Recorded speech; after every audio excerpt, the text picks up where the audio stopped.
Who's laughing now? Yes, I was in the chess club. Everyone knows that Todd Howard is the soul of Bethesda. Everything, and I mean everything, goes through him. Gaming decisions, removal of loved mechanics, these nuts. But is that really the best way to run this multi-billion-dollar company? Todd Howard is one man. Everyone complains about the wait in between games, the slop content, the overall laziness, the lack of true answers, but I never see one person ever bring up this topic. Should Todd Howard be fired from Bethesda? Think about it.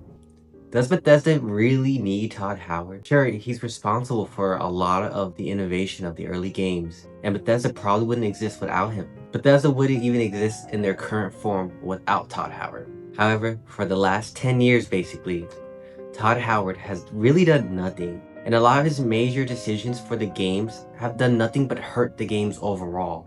For example, the lack of NPCs in Fallout 76, the thousands of barren, lifeless, empty planets in Starfield, the 4-option dialogue system in Fallout 4 and the voice acting. Just remember, Fallout 76, 2015, Todd was the one to push for it to be multiplayer only, to have 0 NPCs. Todd is one of the main reasons why that game failed, and no one talks about this. Same with Starfield, that was his dream game. Bethesda didn't make Fallout, and Todd wasn't even around when Elderscrolls was created. Yeah, he joined during Elderscrolls Arena, but he wasn't part of the original design team. Starfield is his baby. And it's not only that, Todd Howard's ambition has been present since the jump. Daggerfall, Elder Scrolls 2, has one of the, if not the biggest video game map. It's bigger than the UK, I think. And that's because of Todd. Todd has always had these ambitious desires. Look at Fallout 3. Remember how he said 200 endings? Being that we are Bethesda, everything gets a bit big. So as of last week, we're over 200 endings. Do you remember how he said Radiant AI? Do you remember how much he hyped this game? All the little lies. Tell me sweet little lies. Everyone knows about his ambitions. He's ambitious. If you mix up too much ambition with terrible game development, with terrible work ethic plus laziness, you are designed for failure. Todd is also surrounded by tons and tons of yes men. There has been numerous reports talking about how they just agree. They don't fight them, they just yes. You know, this is literally the main reason why so many bad things have happened. The laziness is a big factor, but Todd Howard's leadership has just not been good within the last 10 years. It seems like people were holding him back to a degree in the past, and then now, because he's just full of yes men and a lot of those original developers are gone, Todd just gets to do whatever he wants to the game's detriment. I read on the internet that our games have had a few bugs. Yeah.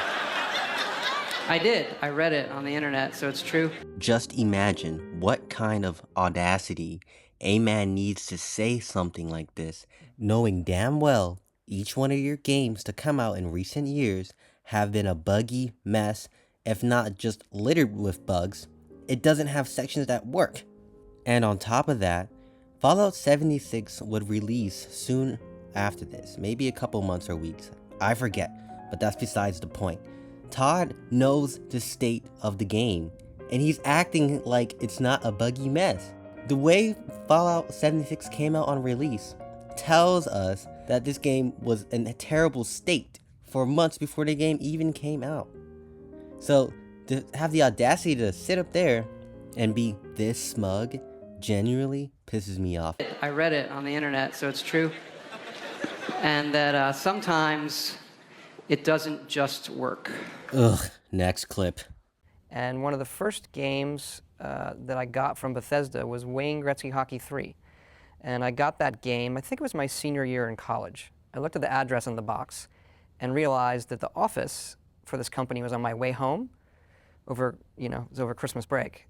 So I drove into the office and just knocked on the door and said, I want to make games, and I like your stuff, and you're on my way back to school, so you should hire me. This is an excellent reason. They said, no. Why don't you wait till you graduate school? That Bethesda that you see in that clip is gone. That man is different. This is not the same company anymore. And don't sit here and act like it when you comment talking about how much you like Starfield. I don't care. That company is gone. Bethesda back in the day is not Bethesda now. Something needs to change. And thanks for watching. Don't forget to subscribe. I will be talking about Bethesda in the future.